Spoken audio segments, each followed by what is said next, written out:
Beruntung sekali bapakmu, Mas. Nasibnya tidak seperti saya. Lah kenapa? Saya itu punya anak dua. Saya sekolahkan, orang menganggap saya sukses karena anak saya sekolah kerja di luar negeri semua. Tapi ketika ibunya meninggal dunia, tidak ada satupun yang datang. Pada sore hari ini, saya ingin kembali menyampaikan apa yang pernah dinasihatkan oleh seorang guru kepada muridnya, seorang ulama kepada para santrinya, ketika kemudian seseorang itu, santri itu mengalami keadaan tidak seperti yang dia harapkan. Karena memang dalam hidup, ya mohon maaf, sering saya sampaikan di banyak tempat termasuk di sini, hidup itu kadang-kadang yang kita inginkan tidak kita dapatkan, yang kita dapat bukan yang kita inginkan. Saya ulangi bahwa sekalian, yang kita inginkan tidak kita dapatkan, yang kita dapat bukan yang kita inginkan. Mohon maaf, saya berikan contoh dalam dunia kerja kita, ya, yang diinginkan promosi, dapatnya mutasi. Itu kadang realitas yang sok kita temui, kita hadapi. Pengennya A, ketemunya B, ya kan, Bapak Ibu sekalian. Ya, kalau pedagang itu yang lewat nggak beli, yang beli nggak lewat-lewat. Ya, jadi ada situasi kemudian keadaannya itu tidak seperti yang kita maui. Dan selalu saya tambahkan, jangankan maaf ya, yang berkaitan dengan pekerjaan, pangkat, jabatan, rezeki dan macam-macam, yang itu melibatkan banyak unsur, banyak faktor lah. Bukan hanya soal kinerja, tapi soal relasi, soal pimpinan dan sebagainya.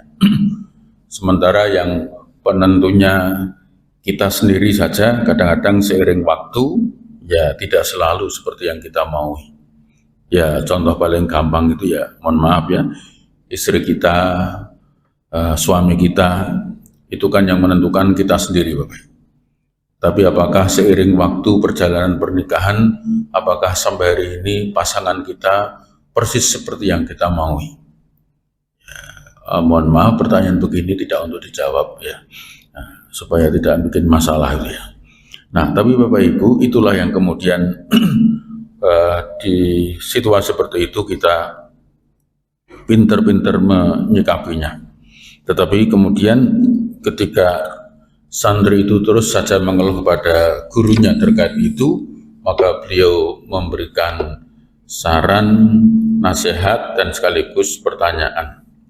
Apakah yang pertama, ladaftum mautakum walam taktabiru bihim. Kita itu sering, maaf, mengantarkan pemakaman jenazah saudara, kawan, adik, dan seterusnya, tapi kemudian tidak mau mengambil pelajaran daripadanya. Ya, kegelisahan hidup itu salah satunya disebabkan ladaftum mautakum walam taktabiru bihim. Sering mengantarkan jenazah tapi tidak mengambil pelajaran daripadanya. Apa itu? Satu, kematian pasti terjadi tapi tidak ada yang tahu kapan datangnya. Saya sering bikin pernyataan, yang bayi mati banyak, yang tua-tua sehat-sehat gak kurang-kurang. Belum pensiun sudah meninggal, yang dia pertemuan pensiunan hadir ada. Di rumah sakit dibesuk sembuh, yang besuk mati. Sudah koma seminggu di rumah sakit tapi koma terus, gak titik-titik. Sementara yang di rumah langsung tanda seru, mati. Ya. Anak mengantarkan pemakaman bapaknya, ibunya bisa, tapi orang tua mengantarkan pemakaman anaknya juga biasa. Cucu mengantarkan kakek neneknya ke pemakaman normal karena sudah tua, tapi tidak sedikit kakek nenek mengantarkan pemakaman cucunya. Ya. Bahkan saya punya pengalaman, tapi menjadi pelajaran yang luar biasa. punya tetangga itu punya anak 4. Ya, anak-anaknya itu meninggal, ada yang umur 40, 45, yang terakhir anaknya umur 60 meninggal. Sementara beliaunya umur 80 masih sehat. Jadi punya anak 4 yang berharap hari tuanya ikut anak-anaknya, malah yang mati kabeh.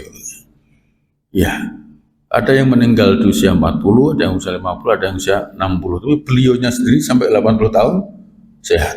Jadi yang cerita, lah ya anakku telu papa tak banyak kabeh, aku sampai tua tak kira sing mati aku sik malah anakku kabeh sik. Ya, bisa terjadi. Jadi pelajaran yang penting untuk mengantarkan jenazah itu bahwa mati terjadi pada siapapun dan kapanpun, dia tidak mengenal waktu. Bapak Ibu, seandainya, ya sekali lagi nuwun sewu, seandainya dulu pemahaman ini kokoh, itu nggak akan orang terlalu risau hari itu dengan peristiwa COVID, Pak. Ya, kalang kabutnya banyak orang itu karena keyakinan yang ini nyaris hilang. Seakan-akan COVID itu pembunuh seperti malaikat Israel. Padahal setelah diteliti sampai hari ini ternyata yang meninggal karena COVID dan yang sembuh setelah kena COVID itu nggak sebanding. Ya, amat sangat kecil. Itu pun kemudian yang meninggal di masa COVID ternyata selalu dinyatakan karena disertai dengan penyakit lainnya. Tapi hari itu hebohnya luar biasa, sampai perilaku kita unik-unik. Ya, saya sebut unik itu karena ketika dalam keadaan normal mungkin kita ketawa. Berangkat ke masjid, mohon maaf ya, boncengan, jalan kaki bareng, naik mobil, satu mobil bareng-bareng. Begitu masuk masjid, jaga jarak. Coba Bapak Ibu. Tapi hari itu tidak ada yang berani bantah. Karena podo-podo wedi mati nih gitu. Iya, Bapak Ibu sekalian yang dirahmati Allah, sehingga orang bersin tidak didoakan tapi dicurigai, Pak. Saking lupanya dengan pemahaman bahwa idza jaa ajaluhum la yastakhiruna sa'ata wa la yastaqdimun. Bahwa kematian itu tidak bisa maju, nggak bisa mundur. Kalau belum waktunya dipaksa ya gagal, seperti kisah-kisah bunuh diri gagal, ya kan? Tapi kalau sudah waktunya dihindari kayak apapun ya tetap sampai juga.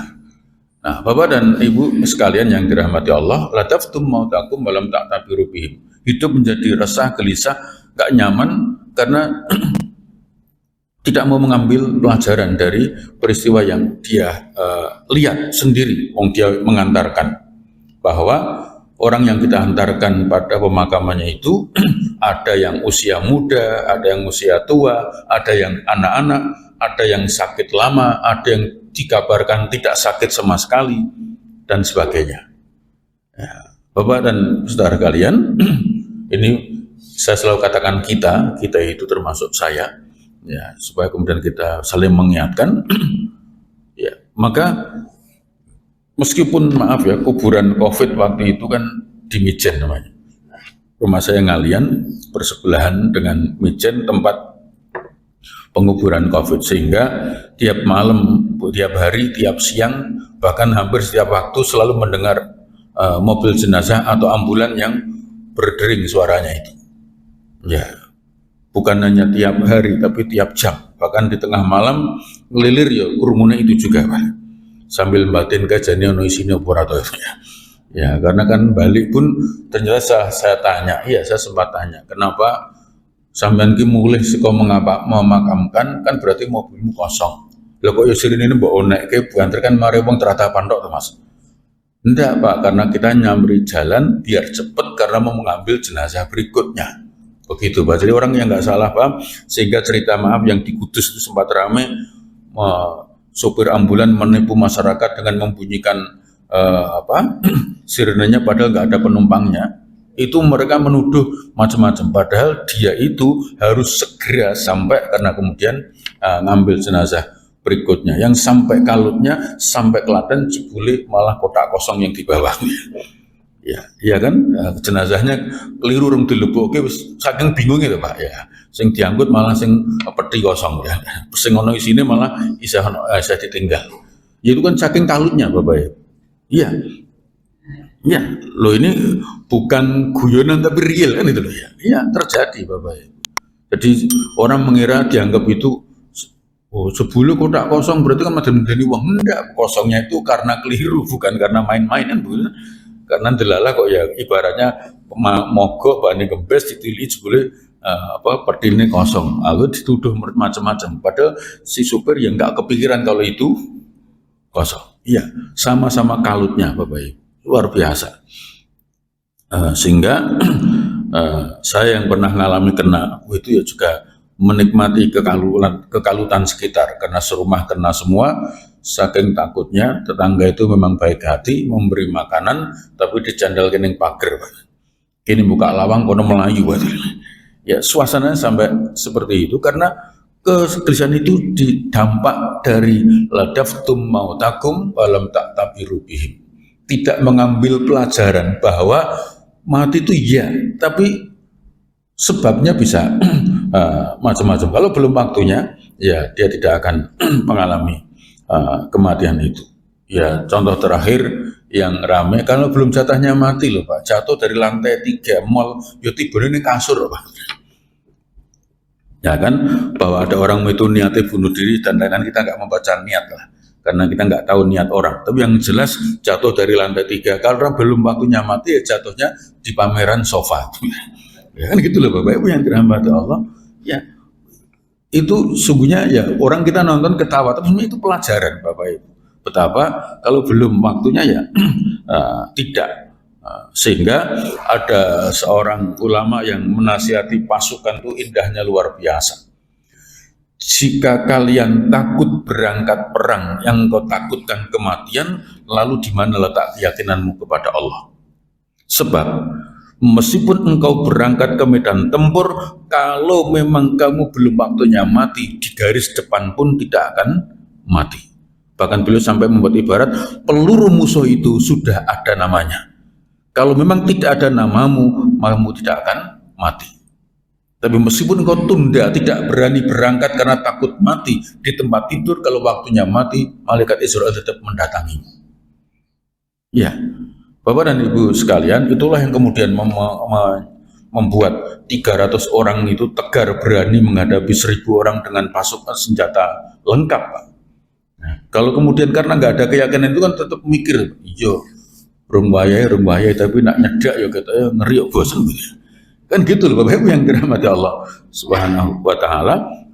Tapi begitulah sambil memberikan catatan yang tewas di medan tempur jauh lebih sedikit daripada yang wafat di tempat tidur. Nah, Bapak Ibu sekalian yang dirahmati Allah, pelajaran pertama agar kemudian hidup menjadi lebih nyaman, lebih tenang karena meskipun kondisinya belum tentu seperti yang kita mau. Yang kedua, belajar dari ladaftum mautakum, mengantarkan jenazah itu, Bapak Ibu sekalian yang dirahmati Allah. Satu, karena waktu, muda tua bisa terjadi pada siapapun. Yang kedua, Bapak Ibu sekalian yang dirahmati Allah, ketika ruh keluar dari jasad, ini yang luar biasa, fisik itu yang sudah ditinggalkan ruh, tidak bernilai lagi di hadapan orang-orang yang memujanya sekalipun. Ya, saya sering memberikan contoh ringan, misalnya ada karyawan pajak yang kemudian dipanggil oleh Allah Subhanahu wa taala. Bapak kepala kantor itu sambutannya luar biasa. Setelah inna lillahi wa inna ilaihi rajiun, telah pergi mendahulu kita. Coba kalimatnya itu begitu. Padahal orangnya yang disebut pergi itu yang sebelah persis.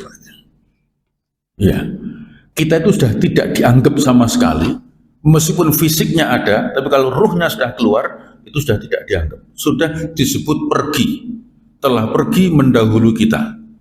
Fisik kita sudah tidak dihitung.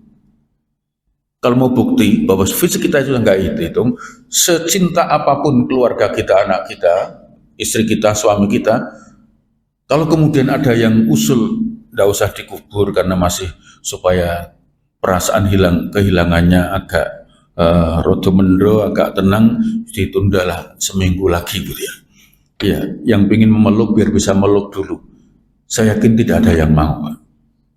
Ya, apa meneh kon ngancani, ya kan? bapak dikancani ya, mesti rasudi Pak, yakin Pak.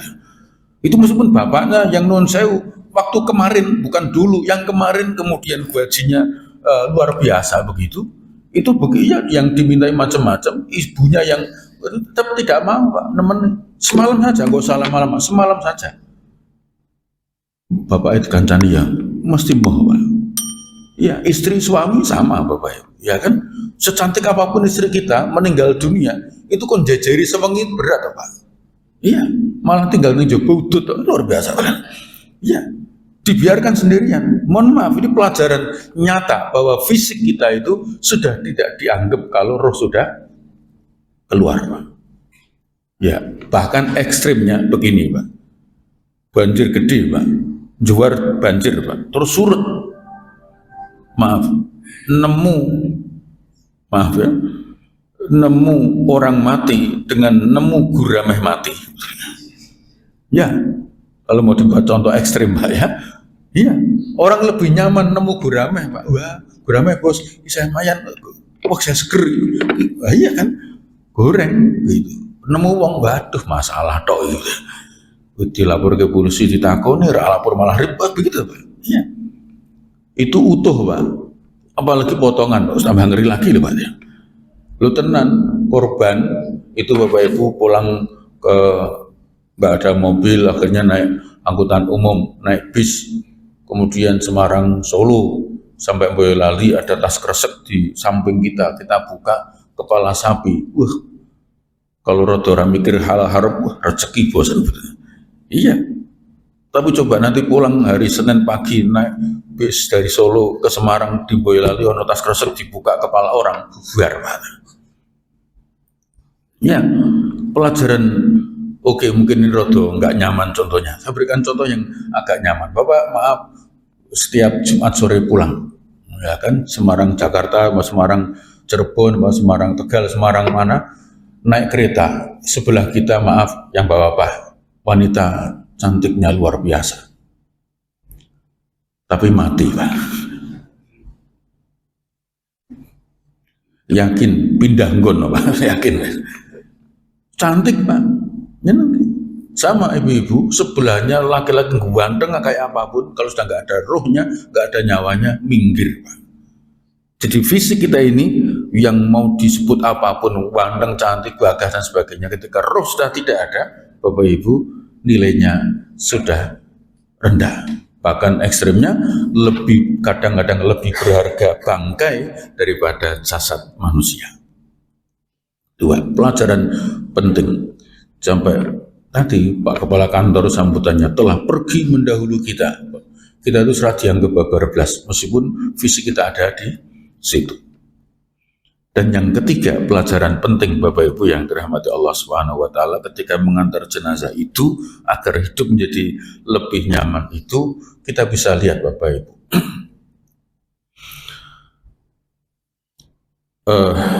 Mohon maaf agak lupa. Diantarkan jenazah itu oleh tiga hal. Ahluhu wa maluhu wa amaluhu. Ya. Fayarja'ithnani wa yabqa wahid. Pelajaran penting yang ketiga, setelah bahwa kematian itu tidak mengenal siapa dan waktunya, kalau sudah sampai ya beres, selesai. Yang kedua, fisik kita itu hanya bernilai karena masih ada rohnya. Dan yang ketiga, kemudian Bapak Ibu, kita setelah diantarkan ke pemakaman, perhatikan dengan seksama, diantarkan oleh tiga hal, ahluhu wa maluhu wa amaluhu.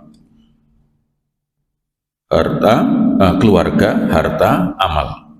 Farja'atnani yang dua pulang, wa yabqa wahid yang ikut cuma satu. Keluarga pasti pulang. Selesai pemakaman semuanya pulang. Secinta apapun istri kepada suami, suami kepada istri, anak kepada orang tua kepada anak, selesai pemakaman pulang. Meskipun ada juga yang kadang agak berlebih ekspresi kesedihannya. Ketika sudah diingatkan, Ma, nggak usah ikut ke pemakaman, Mama di sini aja wanita. Enggak, aku pengen ngantarkan papamu sampai peristirahatan terakhir. Akhirnya nekat ikut. Selesai pemakaman, semua orang pada pulang. Tinggal keluarga inti, Ma pulang Ma. Kata anaknya, jawabannya, bentar, mama belum tega ninggalkan papamu. Luar biasa, Pak. Karena cintanya luar biasa. Mama belum tega meninggalkan papamu. Tapi perhatikan Bapak Ibu, seandainya kita hidup, ngerti itu paling hanya sesaat. Karena begitu peziarah pulang semua, yang mengantarkan jenazah pulang semua, dia tengok-tengok, ya Allah sepi, pulang juga Pak. Ya, katanya nggak tega, tapi begitu nggak ada orang malah ditinggal juga Bapak. Iya, keluarga Pak. Suami juga begitu Bu. Iya, malah ada suami yang nggak mau ikut, sana antarkan saja saya di rumah. Ada nggak ikut? Tapi kemudian luar biasa, saya sering guyonan itu Bapak Ibu, istrinya meninggal Jumat malam, Sabtu pagi dimakamkan, hari Ahadnya langsung suaminya ziarah kubur. Sambil membawa botol minum yang 1,5 liter, sirami kuburannya istrinya sambil nangis-nangis, doakan. Hari Ahad tengok lagi, nangis lagi, sirami lagi. Sampai petugas makam heran, Pak, belum ikhlas Pak. Ya sudah, tapi saya heran Pak. Bapak satu-satunya laki-laki yang tiap hari Ahad menengok kuburan istrinya. Ini sudah 1 bulan. Iya Mas. Bapak apa enggak ikhlas? Ikhlas Mas. Lah terus kok nangis-nangis? Begini loh Mas, sebelum wafat istri saya pesen, Pak, Papa besok boleh nikah lagi, asal kuburanku sudah keluar rumputnya ya Pak. Lah kita siram-siram metu-metu Mas. Ki mati yo mei Mas, ketiga Mas. Ya musim kemarau Mas. Ya Bapak Ibu mohon maaf, selesai Pak. Ya mohon maaf Bapak Ibu. Maaf secara psikologis kan begitu toh. Secara psikologis itu wanita yang ditinggal wafat suaminya itu mampu bertahan sampai akhir hayatnya. Rata-rata ibu-ibu milih sendiri, nggak apa-apa. Ya mama sendiri aja. Tapi maaf laki-laki yang ditinggal wafat istrinya itu nggak kuat lama-lama Pak. Ya peluangnya hanya malah 2 Pak. Segera nikah lagi atau mati cepat Bapak. Karena nggak kuat hidup sendiri Bapak. Loh iya, maaf bagi seorang wanita, ya mohon maaf suaminya meninggal itu bisa jadi menjadi pengurang beban Bapak. Iya, bebannya yang biasa suruh ngurusi, suruh ini sudah hilang satu, bebannya hilang. Tapi kalau yang meninggal istrinya, suami kehilangan orang yang merawatnya, yang melayaninya Pak. Maka segeralah cari gantinya gitu. Nah, gitu. Bapak Ibu supaya tidak cepat memeriang Bapak. Ya karena faktanya banyak yang begitu. Nah, Bapak Ibu sekalian yang dirahmati Allah, oh itu kan suami istri Pak, ketemunya dewasa, anak-anak beda, sama Pak Bu. Anak-anak yang ibu-ibu maaf mengandungnya, melahirkannya, menyusuinya itu pun sama. Ya, selesai pemakaman, selesai pulang.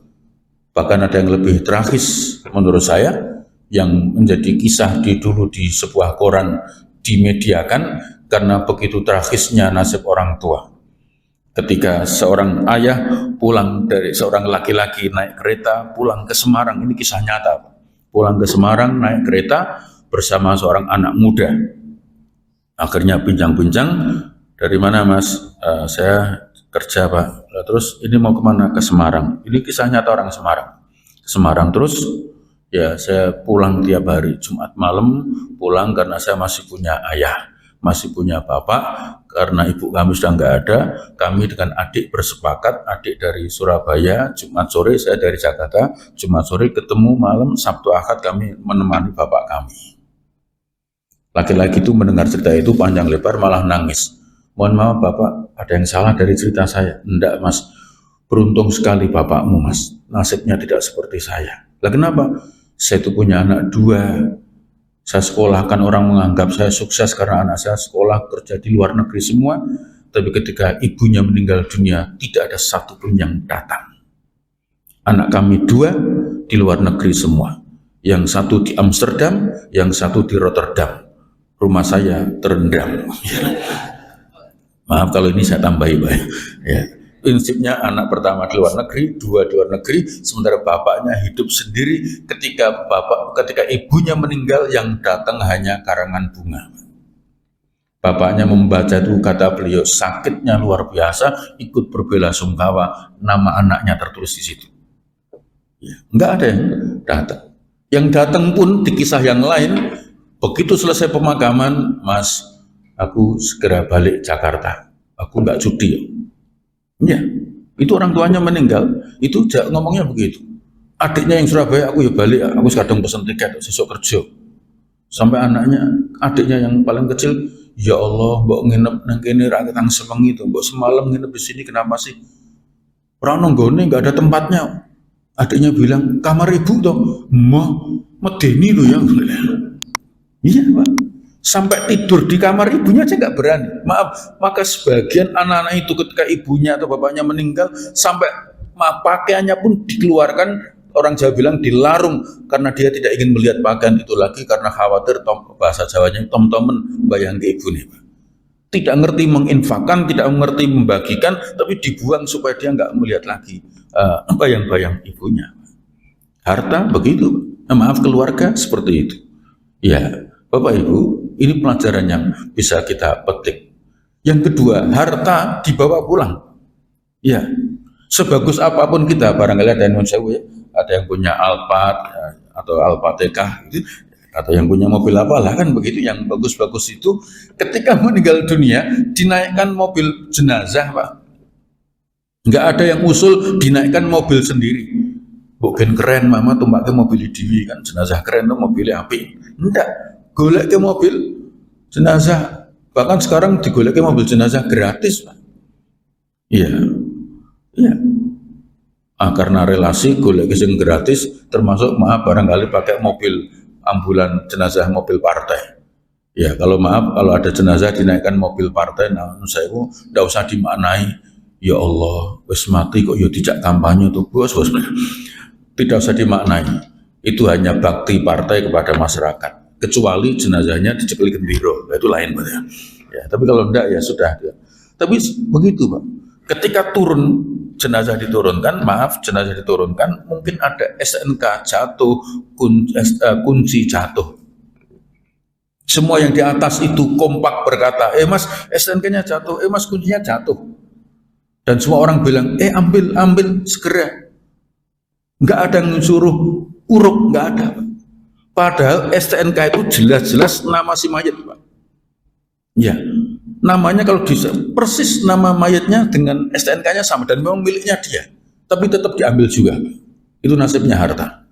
Diambil, dibawa pulang, besok Senin balik nama Pak. Dan tanpa rembukan dengan yang punya. Keluarga harta dibawa pulang, yang ikut hanya satu, yaitu amal kita.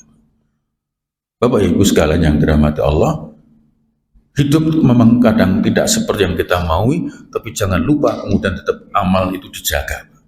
Sebab ada Pak yang kemudian merasa begini-begini tak rewangi ini orang efek akhirnya rak sholat sisan, kon amal muh sisan, ya akhirnya menjadi tidak karu-karuan. Ya, padahal kalau kemudian dia mengerti Bapak Ibu sekalian yang dirahmati Allah, sangat bisa jadi ketidaksesuaian yang dia inginkan itu agar kita lebih dekat kepada Allah Subhanahu wa Ta'ala. Ya, ada orang yang merasa berkecukupan sehingga kemudian lupa kepada Allah, tapi juga ada orang yang berkekurangan malah justru dia lupa kepada Allah Subhanahu wa Ta'ala. Maka keresahan itu barangkali disebabkan salah satunya kita tidak mau mengambil iktibar pelajaran dari kita mengantarkan jenazah kawan dan saudara kita, di mana umur tidak ada yang tahu, sehingga nggak perlu risau. Kemudian harta pasti jika tinggalkan, dan yang ikut hanya amal. Maka keluarga harus menjadi saran amal, harta harus menjadi ladang amal kita, sehingga hidup menjadi lebih nyaman. Umur mas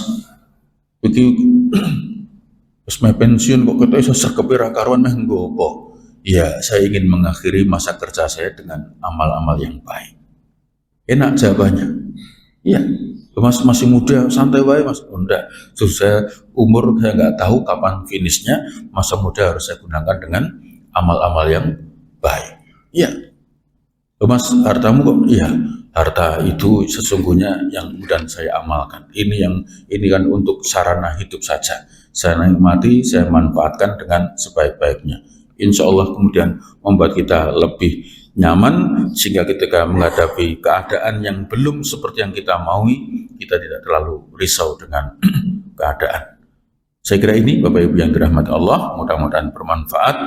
Terima kasih, mohon maaf. Wassalamualaikum warahmatullahi wabarakatuh.